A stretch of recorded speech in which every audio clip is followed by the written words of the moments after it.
अस्सलाम वालेकुम स्टूडेंट्स। उम्मीद करता हूँ आप सब खैरियत से होंगे। आज हमारा 9th का जो नेक्स्ट टॉपिक है तीसरे चैप्टर में से उसको हम डिस्कस करते हैं और ये टॉपिक है हमारा फोर्स एंड मोमेंटम के बारे में। सबसे पहले मैं आपको ये बताता चलूँ कि अकॉर्डिंग टू बोर्ड जो हमारा पेपर आएगा वो कैसे आएगा वो मैं आपको बता दूँ। देखें जी, ये जो हमारे पास टॉपिक है इसमें फोर्स एंड मोमेंटम का रिलेशन बताया गया है और इसको आप कह सकते हैं डेल पी और del t is equal to F. यानी कि बोर्ड के अंदर आपके पास ये भी आ सकता है, आपको एग्जामिनर दे सकता है कि इसको प्रूव करें, डेल पी और t is equal to F, इसको प्रूव करना है। सेकेंडली वो ये कह सकता है relation between force and momentum, ये भी डेवलप करना है। तो दोनों क्वेश्चंस दोनों तरह से आपको ये आने चाहिए। तो ये फोर्स हम ऑलरेडी पढ़ चुके हैं, मोमेंटम के बारे में भी ऑलरेडी हम बहुत डिटेल के साथ डिस्कस कर चुके हैं। अब हम ये देखते हैं कि इनका ये रिलेशन और ये इक्वेशन कैसे डेवलप होती है।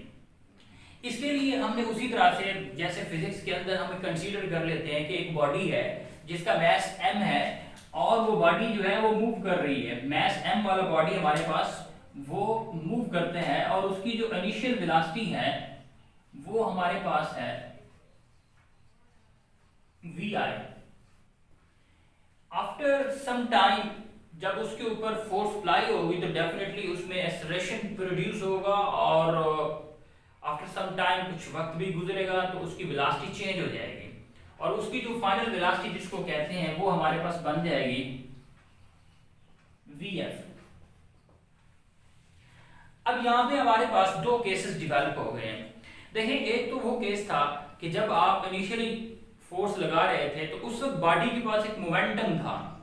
अब मोमेंटम क्या होता है? As we know that momentum is the product of mass and velocity. अब मास और वेलोसिटी का हासिल ज़रब जिसको मोमेंटम कह रहे हैं वो इनिशियली भी हमारे पास सेपरेट होगा, देन हमारे पास आफ्टर सम टाइम जिसको हम फाइनल वेलोसिटी कह रहे हैं उससे रिलेटेड भी मोमेंटम एग्जिस्ट करेगा, वो भी होगा। अब इन दोनों केसेस के अंदर जस्ट हम पहले मोमेंटम की बात करते हैं। अब इनिशियली आप ये कह सकते हैं मोमेंटम को आप p से जाहिर करते हैं और इनिशियल की हम बात करेंगे तो वो आपके पास pi हो जाएगा। pi that is your initial momentum related to your initial velocity of that body. तो ये आपके पास हो जाएगा mvi। यहाँ पर एक इंपॉर्टेंट पॉइंट बताता चलो कि मैंने mi नहीं लिखा है, m this is the mass and mass remains constant. Mass vary नहीं कर रही, मास चेंज नहीं हो रही, तो इसमें आप if1 2 लिखने की जरूरत नहीं है। तो इसलिए जो चेंज हो रही है वो हमने लिख दिया, यानी कि जो मोमेंटम चेंज होगा वो due to the change in velocity होगा, तो vi। इसी तरह से हमारे पास जो फाइनल मोमेंटम था वो है हमारे पास mvf। ये हमारे पास mvf हो गया। यहां पर फिर बताता चलो मास को चेंज नहीं करना, बता चुका हूं mass remains same, velocity change हो रही है, due to change in velocity momentum change होता है। अब यहां पे हम लिखते हैं चेंज इन मोमेंटम। अब दो इक्वेशन हमारे पास डेवलप हो गई हैं, तो चेंज इन मोमेंटम हमारे पास क्या होगा वो हम कहते हैं जिसको आप डेल पी कह सकते हैं। और चेंज क्या होता है? चेंज होता है final minus initial. Final quantity में से इनिशियल को आप सब्ट्रैक्ट कर दे, दैट इज योर चेंज। तो ये होगा आपके पास pf माइनस pi।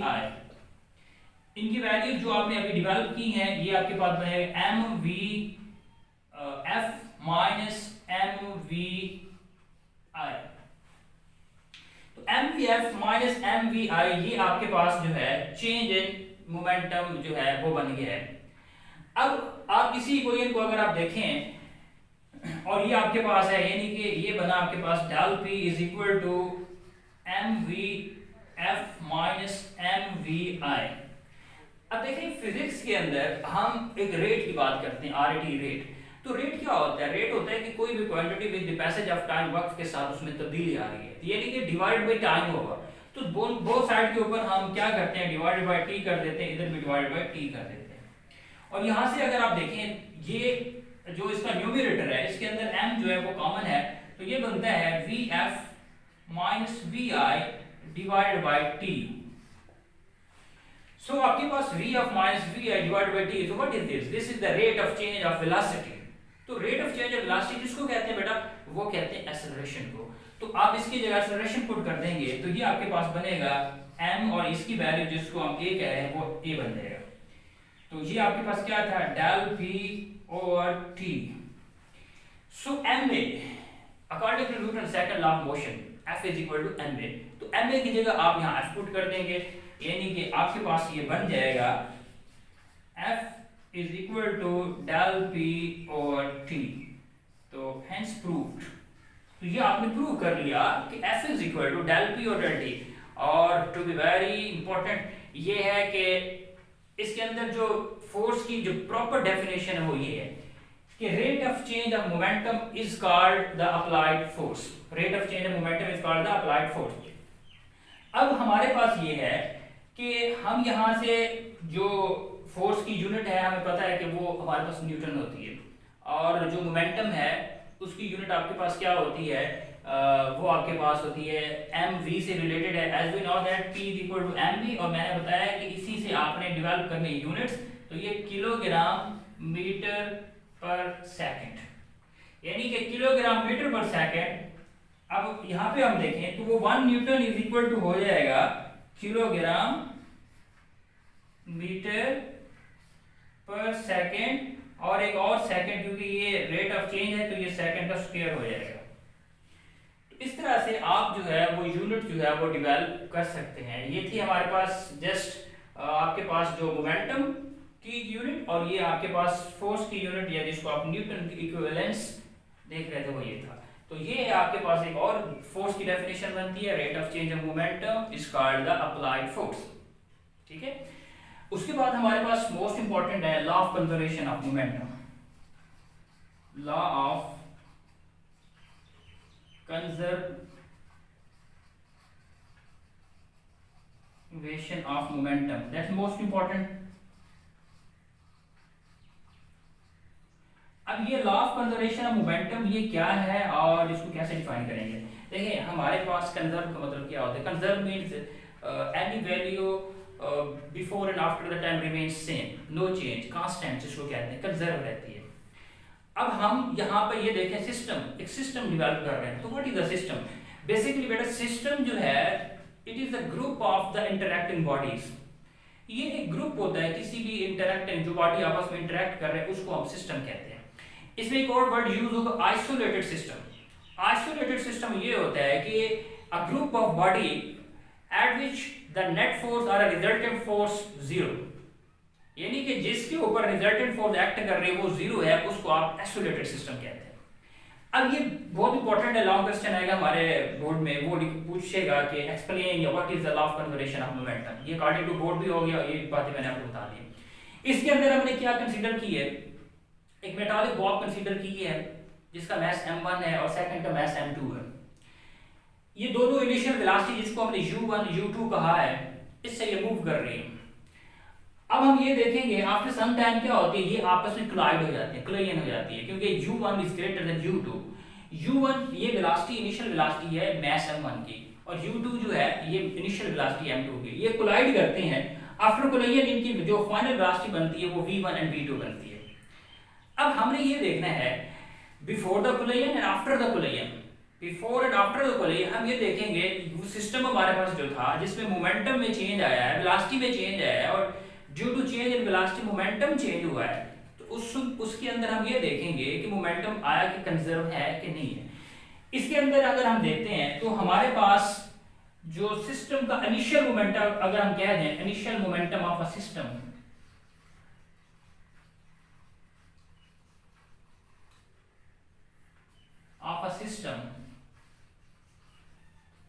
अब ये सिस्टम जो है ये क्या था, टकराने से पहले ये दो बॉडी पे डिपेंड कर रहा था। ये इंटरैक्टिंग बॉडी थे जो एक दूसरे के साथ कोलाइड करने जा रहे थे। एक तो इसका मोमेंटम होगा प्लस इसका मोमेंटम होगा, ये टोटल सिस्टम का मोमेंटम आ जाएगा। इसका मोमेंटम क्या होगा, ये होगा आपके पास m1 u1 प्लस इसका मोमेंटम क्या बनेगा m2 u2। ये पूरे सिस्टम का मैंने डेवलप कर दिया। इसी तरह से या इसको ये भी कह सकते थे momentum of the system before the collision, कि कोलिजन से पहले जो सिस्टम का मोमेंटम था वो ये था। अब आफ्टर द कोलिजन क्या है, आफ्टर द कोलिजन की वेलोसिटी चेंज हो गई है, ये v1 हो गई है, v2 हो गई है। तो आफ्टर द कोलिजन आप लिखेंगे तो वो आपके पास बनेगा m1 v1 plus m2 v2। अब before the collision and after the collision momentum of the system, not considering a single body, एक सिस्टम की बात कर रहे हैं जिसमें बॉडी इंटरेक्ट कर रहे हैं, तो ये दोनों आपके पास जो मोमेंटम है m1 u1 plus m2 u2 must be equal to m1 v1 plus m2 v2, यानी कि the momentum of the system before the collision is conserved or the same or a constant the momentum of the system after the collision. Momentum जो body जो system का टकराने से पहले और टकराने के बाद एक जैसा ही है, इक्वेट कर दिया है, तो यही कंजर्वेशन है, यही किसी चीज का कांस्टेंट रहना, सेम रहना, परसिस्ट होना किसी चीज का। अब इसमें एक और एग्जांपल हम कोट करते हैं। हमारे पास ये है कि जो गन फायर की जाती है, हमारे पास सिंपली जो गन है, that's very important, try to understand this one. Gun को हम लोड करते हैं, बिफोर फायरिंग द गन, एक बुलेट है और एक गन है, दो चीजें हैं, दो मैच कंसीडर करेंगे हम, बुलेट और गन बिफोर द फायरिंग क्या होती है, दोनों की वेलोसिटी सिफर हो जाती है। और देखिए बात याद रखिएगा, जो मोमेंटम है वो वेलोसिटी पे डिपेंड कर रहा है। अगर सिस्टम की वेलोसिटी सिफर है तो इट मींस कि मोमेंटम भी सिफर हो जाएगा। वेलोसिटी का सिफर होना, मोमेंटम का सिफर होना, ये कहलाता है। अब क्या होगा हमारे पास, इनिशियली जो गन लोडेड है, बुलेट और जो गन की वेलोसिटी है वो दोनों वो रेस्ट पोजीशन में है, तो due to this rest position the total momentum of the system is zero. अब होगा क्या, आफ्टर द फायरिंग क्या होती है, जो बुलेट होती है वो फॉरवर्ड जाती है स्पीड के साथ, और जो गन होती है उसको law of Newton's third law of motion, action and reaction, due to reaction वो रिकॉइल्स करती है, वो पीछे धकेलती है, पुश बैक करती है। इस तरह से अब हम इसको थोड़ा समराइज करते हैं। अगर हमारे पास जो वेलोसिटी, जो जिसको हम ये कह सकते हैं कि बुलेट की जो वेलोसिटी है वो v है और उसका मास स्मॉल m है, और जो गन है उसकी वेलोसिटी हमारे पास कैपिटल V है और उसका मास कैपिटल M है। मैंने कहा before the firing momentum is zero, after the firing momentum of the system, so what will be the momentum of the system, the momentum of the bullet and the momentum of the gun, इन दोनों को add up कर देंगे तो bullet का momentum हमारे पास होगा mv small v होगा, plus gun का क्या होगा कैपिटल M और कैपिटल V। अब यहाँ इसको कैलकुलेट करते हैं, जो कैपिटल V है this is the velocity of the gun, इसको हम अगर निकालते हैं तो ये हमारे पास बनेगा, ये इस तरफ आ जाएगा, तो ये हम इसको यूं लिख सकते हैं mv और ये माइनस स्मॉल और इसके बाद स्मॉल v, और कैपिटल M को आप दो साइड पे डिवाइड कर दें, इधर भी आप डिवाइड कर देंगे और ये कैंसिल आउट हो जाएगा। तो एज अ रिजल्ट आपके पास जो इक्वेशन बनी है capital V is equal to minus small m और कैपिटल M इनटू V। और यहाँ एक बहुत इंपॉर्टेंट पॉइंट है, देखिए यहाँ वेलोसिटी के अंदर माइनस आ जाता है, ये capital V this is the velocity of the gun, the recoiling pushing back, and this is the velocity of the bullet, और small m this is the mass of the bullet and capital M this is the mass of the gun। और यह velocity के अंदर, gun की velocity के अंदर जो minus sign ये इंडिकेट्स करता है कि जो गन है वो रिकॉइल्स करती है ड्यू टू रिएक्शन फोर्स, ठीक है। तो इस रिएक्शन की वजह से ये क्या करते हैं, ये इसको रिकॉइल करते हैं। तो this is the conservation of a system. तो ये दो एग्जांपल हमने यहाँ पर दी है, एक मेटालिक बॉब की है, सेकंड आपके पास ये गन की मैंने यहाँ पे एग्जांपल कोड की है। दोनों को आप याद कीजिए, पढ़िए, अपना बहुत ख्याल रखिए। बहुत शुक्रिया, अल्लाह हाफ़िज़।